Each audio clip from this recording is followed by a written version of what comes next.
말씀은 사무엘상 3장 1절부터 14절까지는 여호와께서 사무엘을 부르시는 장면이 나옵니다. 굉장히 사무엘에게는 잊을 수 없는 날이 될 것이고, 이날로 해서 사무엘의 사명이 시작이 되는 거죠. 이 시대적 배경이 어떻게 되냐면, 엘리가 그때 제사장이죠. 근데 엘리에게는 종교는 그의 직업이에요. 하나님을 경외하고 그거보다는 직업이어서 이제 그의 생계 수단일 뿐입니다.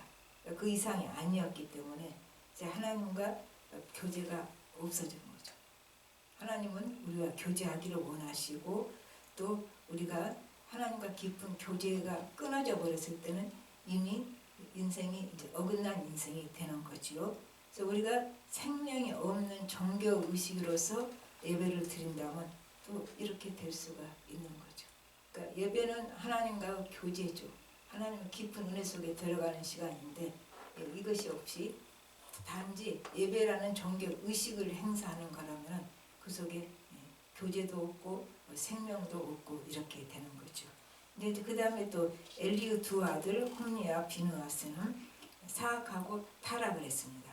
그래서 그들에게 제사장직은 특권을 누릴 수 있는 직업이에요, 그냥. 그래서 그들은 제사장직을 자기 탐심과 욕망을 만족시키기 위한 도구로 사용하고 있습니다. 그래서 우리가 이렇게 돼버리면 좀 문제가 힘들어지죠. 그리고 이제 3장 1절에서 이렇게 시작합니다. 아이 사무엘이 엘리 앞에서 여호와를 섬길 때에는 여호와의 말씀이 희귀하여 이상이 흔히 보이지 아니하였더라. 그렇게 나옵니다. 그러니까 말씀이 희귀했다, 그 말은 하나님께서 말씀을 걷어간 것이 아니고 이제 사람들이 말씀을 올바로 해석하고 그걸 전해줄 사람이 없었다는 얘기가 됩니다.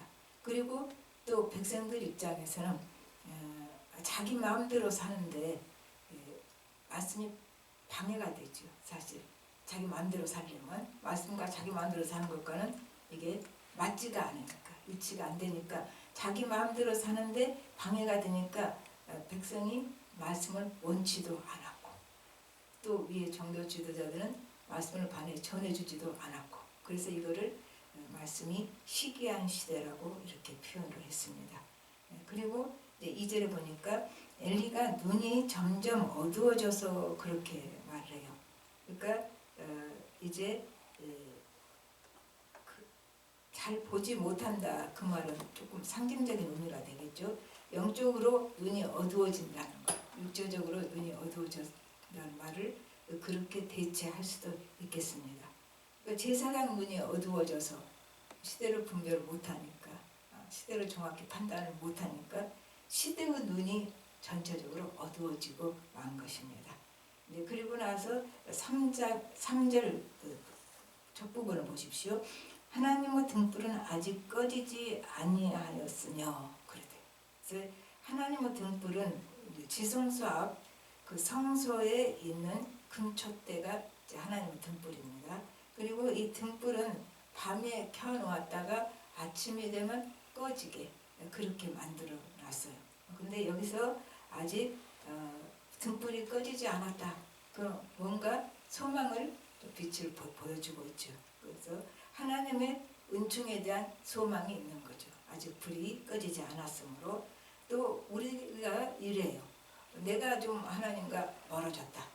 그리고 내 형편이 나락에 떨어졌어. 그래 떨어져서 나는 캄캄한 어둠에 있는 것 같아도 아직 하나님의 등불은 꺼지지 않았습니다. 그래서 하나님의 등불이 꺼지지 않았다, 그 말은 하나님이 나를 떠나지 않으시고 은혜 주시려고 기다리신다는 얘기가 되지요. 그러니까 하나님은 등불을 아직 끄지 않으시고 우리가 하나님께 돌아와서 하나님 주신 은혜 속에 깊이 들어가도록 항상 기다리고 계시죠.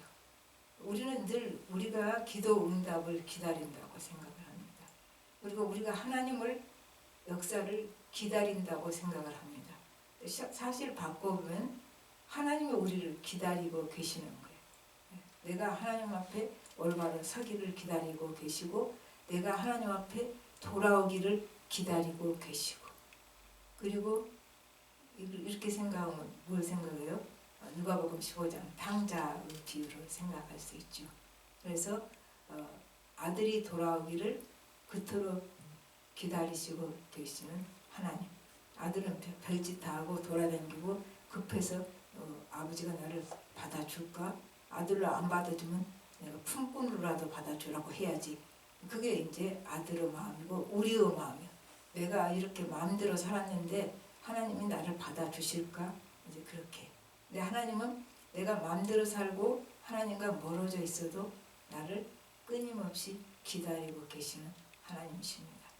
그 하나님은 나를 기다려 주신다는 그 사실, 또 돌아왔을 때 나를 반겨주시고 그동안 기다리고 계심을 우리가 알게 되었을 때 우리 마음이 할 말이 없어요. 그래서 우리는 사실 내가 조금 잘 믿었으니까 그런 게 없지요. 우리는 하나님 앞에 할 말이 없는 사람들. 뭐라고 말을 하겠습니까? 내가 잘못해도 늘 참아주시고 기다려주시고 돌아오기를 기다리시다가 오면은 그토록 맨발로 뛰어와서 안아주시는 하나님이신데 우리는 할 말이 없는데 그럼에도 불구하고 우리는 하나님 나는 왜 이렇게 내버려두고 이렇게 힘들게 합니까? 그렇게 할 말이 많아도 사실 뒤집어 보면 우리는 할 말이 없는 사람들. 그 할 말이 없는 그 마음을 가지고 우리가 하나님 앞에 서서 기도를 하는 거죠. 나는 할 말 없는 죄인이지만 하나님이 내 기도를 기뻐하시고 내 기도를 들어주시니까 나는 지금 하나님 앞에 서서 기도를 합니다. 그렇게 나가는 것이 늘 우리죠. 또. 네. 그리고 이제 3절 그 후반부에는 사무엘이 지성소 가장 가까운 하나님 전에서 자고 있는 거죠. 하나님 전에서 3절 후반부는 하나님은 궤에 있는 여호와의 전 안에 누웠더니 그렇죠. 거기에 전 안에서 자고 있어요. 근데 4절부터 9절까지는 잠자고 있는 사무엘을 하나님께서 3번이나 부르십니다. 사무엘은 엘리가 자신을 부르는 줄 알고 엘리에게로 얼른 쫓아갑니다. 그랬더니 엘리가 나 안 불렀다? 이렇게 나오는 거죠. 그게 이제 계속 반복 3번을. 그리고 이제 7절에서는 사무엘이 아직 여호와를 알지 못하고 여호와의 말씀도 아직 그에게 나타나지 않은 때라. 그렇게 이 사무엘서 기자가 해석을 해줍니다. 주석을 해주고 해설을 해주죠. 사무엘이 왜 이렇게 못 알아듣는가? 그거를 아직 하나님을 경험하지 못했다. 그러니까 뭐 거기 있으니까 말씀을 좀 알겠죠. 그러나 경험적 지식이 아직 없었다 그 말이죠. 그러니까 우리가 말씀을 듣고 교회에서 쭉 자라와도 하나님을 실제적으로 만나는 그런 체험은 꼭 필요합니다. 하나님이 나를 정말 사랑하시고 나와 나의 아버지가 되시고 나와 이렇게 개인적인 우리 뭐 그걸 뭐 인격적인 만남이라고 그러는데 그렇게 성가시 말 안 써도 괜찮아요. 내가 그냥 하나님을 만난 거예요. 그게 더 편하잖아요. 더 좋고. 그러니까 그냥 하나님을 개인적으로 만나는 체험이 꼭 필요하다 그 말이죠. 그러니까 이제 사무엘은 아직 그 경험이 없어서 이렇게 못 알아듣는다. 그렇게 기자가 설명을 해주고 있습니다. 이제 사무엘이 하나님의 말씀을 인간의 말로 오해를 합니다. 그러니까 그 반대도 가능하죠. 그 역도. 그러니까 우리가 하나님의 말씀을 인간의 말로 오해할 수 있다면 또 내 생각을 하나님의 말씀으로 하나님 뜻으로 오해할 수도 있는 거예요. 그러니까 인간은 항상 불완전하기 때문에 하나님의 말씀도 제대로 긴가민가 모를 때가 있고 또 내 생각이 혹시 하나님 말씀인가 이렇게 생각도 해요. 왜냐하면은 하나님 음성 듣는다는 사람이 얼마나 많은지요. 그리고 내가 아무리 봐도 그 비성경적인 말을 하나님께서 성경으로 자기를 나타내셨는데 성경과 반대되는 말을 하나님 하시겠습니까? 하나님은 자기 모순이에요. 그러면 성경에 쓴 말과 반대되는 말을 했다면은, 그러니까 이제 그런 때는 잘못한 거죠. 근데 하나님 그렇게 하셨다 그러면 속으면 안 되는 거죠. 누가 문제가 생겨서 이혼을 하고 다른 사람이랑 도피를 하겠다 그러니까 하나님께서 그러셨다고, 나는 하나님 음성을 듣는데 그 도피한 거 나보고 도와주라고 그랬다. 그게 성경적입니까? 남편이 멀쩡한데, 남편은 참 좋은 분인데 아내를 사랑하고 있는데 버리고, 그런 식으로. 그거는 성경을 조금만 알아도 우리가 그렇게 음성을 잘못 들을 수가 없는 거죠. 그러니까 말씀이 없으니까 자기 생각대로 자기 감정대로 하나님 말씀이라고 들어요 자기가. 그리고 하나님 말씀이라고 오해를 하는 거죠. 그런데 그것까지는 괜찮은데 그 말을 듣고 쫓아다니는 사람들이 있어요. 그래서 우리는 영을 분별할 수 있어야 되고 말씀을 기본적으로 알고 있어야지, 말씀과 반대되는 말을 하면서 하나님 음성이라 그러면 그거를 거절할 수 있어야 돼요. 그게 우리가 분별을 못한다는 거는 말씀을 바로 모른다는 얘기가 되거든요.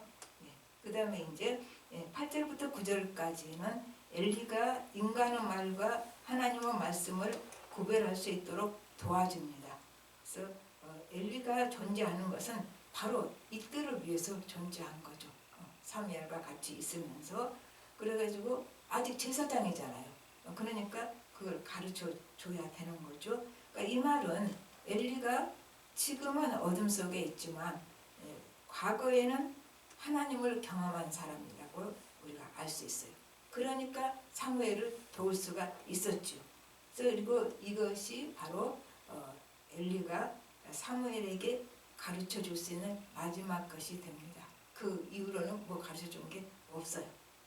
그러니까 이제 사무엘에게 있어서는 인간의 말과 하나님의 말씀을 구별할 수 있도록 배우는 것이 굉장히 중요한데, 지금 사무엘이 선지자요 또 제사장이고 마지막 사사로서 그의 이제 삶을 준비할 때 가장 기본적이고 중요한 부분이에요. 그러니까 이거를 잘 구별할 수 있도록 지금 엘리가 도와주는 거죠. 우리도 이제 항상 하나님의 뜻과 인간의 뜻을 이게 잘 구별할 수 있어야 돼요. 우리 생각에 옳은 것 같아도 하나님 뜻이 아닐 때가 있고, 또 내 생각이 틀린 것 같아도 하나님 뜻일 때가 있고 그래요. 그래서 우리는 이게 굉장히 어렵습니다. 늘 기도함으로 성령의 인도를 받고 말씀의 기초로 이것을 해석을 할 수 있어야 되겠지요. 그러니까 사무엘이 이제 이렇게 3번이나 불러도 못 알아들었어요. 그래서 잘못 반응을 해도 하나님은 사무엘이 하나님의 음성을 알아들을 때까지 계속 부르시잖아요. 그것도 바로 옆에서. 하나님께서는 그러신 분이에요. 너 그렇게 못 알아듣냐? 냅둬라. 이러시 않으죠. 못 알아들어도 계속 우리를 부르시는 하나님이죠. 그러니까 늘 우리는 하나님을 지치게 만드는 거 아닌지 몰라요. 나를 계속 불러도 못 알아듣고, 또 기가 막혀가지고 딴 데 정신 팔려서 못 알아듣고 이렇죠. 그런데 하나님은 지금 사무엘이 이걸 다 알아들을 때까지 기다려 주시잖아요. 그것도 곁에서 부르시면서. 근데 하나님이 부르실 때 그 하나님 말씀 듣는 법을 엘리가 가르쳐 주고 그렇게 사무엘이 그대로 합니다. 그래서 그 10절에 보면 여호와여 말씀하소서 주의 종이 듣겠나이다. 근데 사무엘이 이것을 엘리에게서 배워서 이대로 말을 합니다. 그러니까 이 말은 뭐예요? 하나님 말씀하세요. 제가 듣겠나이다. 그 말은 내가 무엇을 하기를 원하십니까? 그런 질문도 들어있겠죠. 또 내게 주시고자 하는 사명이 무엇입니까? 그런 질문이 있겠죠. 그것만 있는 건 아니에요. 제가 보기에는 또 하나 있습니다. 그게 뭐예요? 말씀하시면 난 그대로 순종하겠습니다. 그렇잖아요. 쟤는 말 안 들어. 그게 귀가 먹어서 안 들었다는 소리 아니잖아요. 말대로 안 해. 그 말이죠. 우리가 말을 듣는단 말은 말대로 한다는 얘기잖아요. 그러니까 듣겠나이다 그 말은 하나님이 무슨 말을 하든지 나는 그대로 따르겠습니다. 순종하겠습니다. 그 말이 이 속에 들어있는 거죠. 그러니까 우리는 어떻게든지 하나님 뜻을 알려고 애쓰는 사람한테는 하나님께서 어떻게든지 가르쳐 주십니다. 그 마음을 보시고 어떻게든지 정말 이것이 하나님 뜻인지 아닌지를 알려고 몸부림을 치고 기도하는 사람에게 하나님 가르쳐 주시지 안 가르쳐 주겠어요? 하나님의 방법으로 누구를 통해서도 가르쳐 줄 수 있고 기도 가운데 가르쳐 줄 수도 있고 성령의 깨우침으로도 가르쳐 줄 수 있고 말씀으로 가르쳐 주실 수도 있고 이제 이렇게 하나님은 꼭 알려고 하는 사람에게는 가르쳐 주시죠. 왜냐하면 그렇게 가르쳐 주면 그대로 행할 사람인데 안 가르쳐 주지는 않겠죠. 왜 못 듣는가? 그건 절대 아니지. 자기가 싫은 길이면 그건 절대 아니지. 안 듣잖아요. 그러니까 못 알려주시는 거예요. 알려줘도 못 알아듣고. 그러니까 그 정말 순종하고자 하는 그 마음은 하나님이 어떻게 하나님의 방법이 있으십니다. 그 다음에 이제 11절부터 14절까지에서는 하나님께서 엘리 집안에 대한 심판의 메시지를 주십니다. 그래서 이제 여기서는 심판의 메시지는 종교적으로 타락한 제사장 집, 또 오염된 성소 이것에 대한 심판이 있겠죠. 그리고 또 개인적으로는 엘리의 집안을 하고자 하는 하나님의 의도가 있으셨다고 우리가 볼 수 있습니다. 이제 엘리가 제사장이잖아요. 지금 사무엘은 어리고 근데 엘리 가정의 심판과 멸망을 사무엘을 통해서 가르쳐 주십니다. 이것이 의미가 있어요. 우선 베드로전서 4장 17절에는 하나님의 집에서 심판할 때가 되었나니 만일 우리에게 먼저 하면 하나님의 복음을 순종하지 아니하는 자들의 그 마지막은 어떠하며 먼저 한다고 그랬죠. 그러니까 이 말은 뭐냐면 타락한 종교 지도자부터 심판하신다는 거죠. 심판은 먼저 어디서부터 시작해요? 타락한 종교 지도자부터 심판하신다. 이제 그 말씀이 들어있죠. 그리고 이제 또 하나님은 능력 있고 은혜 많이 받았고 체험 많은 사람을 통해서 역사하는 것이 아니라 깨끗한 사람을 통해서 역사하십니다. 그래서 디모데후서 2장 20절부터 21절까지 큰 집에는 금그릇과 은그릇뿐 아니라 나무그릇과 질그릇도 있어 귀하게 쓰는 것은 또 있고 천하게 쓰는 것도 있나니 그러므로 누구든지 이런 것에서 자기를 깨끗하게 하면 귀 쓰는 그릇이 되어 거룩하고 주인의 쓰심에 합당하며 모든 선한 일에 준비함이 됨이라.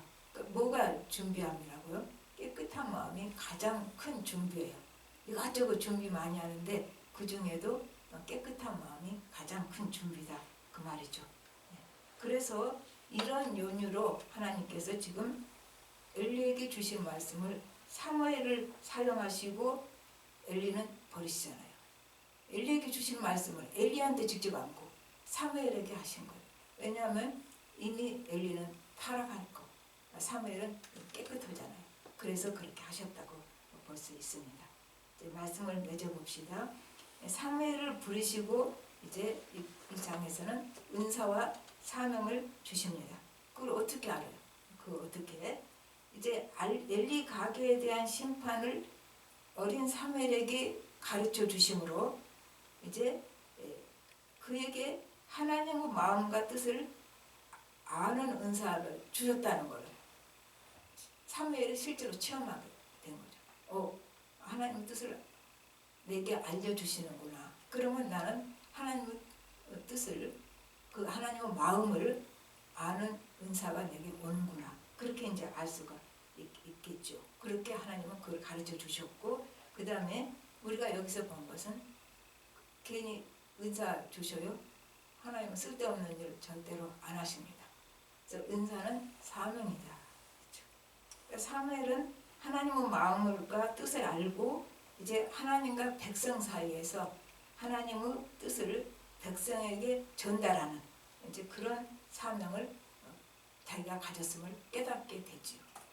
이제 그러니까 하나님 뜻을 알아야 전달할 수 있지 않겠어요. 그러니까 그 은사는 바로 사무엘의 사명이 되는 것입니다. 이제 베드로전서 2장 9절에서는 너희는 택하신 족속이요 왕 같은 제사장들이요 거룩한 나라요 그의 소유된 백성이니 이는 너희를 불러내어 어두운 데서 불러내어 그의 기이한 빛에 들어가게 하신 이의 아름다운 덕을 선포하게 하려 하십니다. 우리 대역 성경에서는 선전하게, 여기는 선포하게 하려 하심이라 이렇게 말씀을 합니다. 그러니까 이 제사장은 지금 뭐예요? 하나님과 인간 사이에 이제 관계를 맺게 해주는 중보자 역할이죠. 그러니까 우리 모두가 이제 하나님과 세상 사이의 중재자다. 중재다. 그런 이제 제사장의 임무가 우리에게는 있다는 얘기죠. 믿지 않는 사람들에게 이제 하나님이 누구신가를 선포해주는 그런 제사장의 임무가 있는 것이고, 그래서 믿지 않는 사람을 하나님께로 인도해 주시는 그런 제사장의 임무가 있는 거죠. 그래서 하나님께서는 우리 저 사람 부르고 나는 안 불러서 그런 거 없어요. 우리 교회 이름이 뭡니까? 부르신 교회잖아요. 그러니까 하나님께서는 우리 모두를 부르시고 우리 모두를 그 자기가 백성 삼고자 하는 모든 우리를 불러주시고, 그리고 우리가 하나님의 거룩하심 앞에 설 때 사명 주시고 사명 감당할 은사도 주시고 힘도 주시고, 하나님이 일을 시켰는데 우리가 무슨 재주로 해요? 하나님의 일을 못해요 우리는. 그러니까 하나님이 우리를 불러서 일을 시킬 때 순종을 하면 그 일을 할 수 있는 은사도 주시고 능력도 주시고 지혜도 주시고 하나님께 함께 하시죠. 그 순종이 그래서 무서운 거예요. 내가 순종하면은 나는 아무것도 할 수 없는, 사실 우리가 할 수 있는 게 없거든요. 아무것도 할 수 없는데 하나님이 하라고 하시니까 합니다. 그렇게 하면은 할 수 있게 해주신다. 그렇죠. 하나님의 일을 할 수 있는 사람은 어디 있습니까? 없어요. 그러나 하나님께서는 하나님의 일이시기 때문에 내가 순종할 때 나를 도구 삼아서 하나님이 하십니다. 교회를 사람이 세워요? 아유 천만의 말씀이에요. 하나님이 교회를 세우시고 우리를 도구 삼아서 교회를 세우시는 거예요. 그래서 교회가 세워지지. 인간은 교회 못 세웁니다. 내가 뭘 이제 그거부터 깨야 돼요. 우리가 내가 뭘 할 수 있는 게 없어요. 그냥 하나님이 하라시는 대로 하면 하나님이 이루신다. 그 말이죠.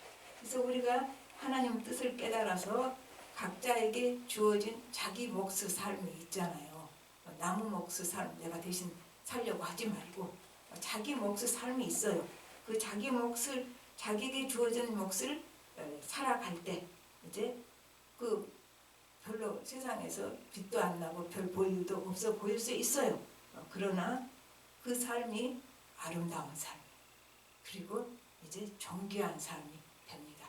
왜냐하면 하나님이 그 삶을 내게 각자에게 주셨고 그 길로 갈 때 하나님께서 그 일을 통해서 나를 통해서 하나님의 일을 하시기 때문에 그건 존귀한 삶이 됩니다. 이제 우리가 거기서 하나님의 일을 특별히 뭐 따로 생각할 게 아니라 우리에게 주신 축복은 하나님께서 하나님 나라를 세워 가시는데 우리가 그 하나님 나라의 일부가 되게 하신 거예요. 이거 진짜 큰 상 아니에요. 그것은 하나님 나라의 일부가 우리가 된다는 말은 하나님의 영광에 우리가 같이 동참한다는 얘기가 되는 거거든요. 그래서 우리가 이러한 삶을 그냥 각자에게 주어진 자기 몫을 잘 살아가서 이렇게 존귀한 삶 되기를 예수 이름으로 축복합니다. 다 같이 기도하겠습니다. 하나님 아버지, 주님의 은혜를 감사를 드립니다. 내게 주어진 몫이 있습니다. 내게 주어진 은사가 있습니다. 내게 주어진 사명이 있습니다. 그것이 사명이란 그 거창한 말을 쓸 필요가 없이 그냥 내게 주어진 내 삶이 아니라 우리가 그 삶에 순종해서 하나님 이끄시는 대로 하나님 손잡고 잘 따라감으로 말미암아 우리 삶이 복되고 귀중한 삶 되게 하여 주시옵시고 하나님 손잡고 가는 그 길에 우리 마음에 하나님 나라의 기쁨과 감사와 축복과 행복이 있고 그뿐 아니라 우리 가는 길에 내가 필요하고 꼭 이루어야 할 모든 일들을 하나님께서 내게 주신다는 그러한 확신과 믿음을 가지고 내게 필요한 대로 채워주시는 하나님을 또 체험하며 사는 우리 모두가 되게 하여 주시옵소서. 모든 말씀 예수님으로 기도합니다. 아멘. 네.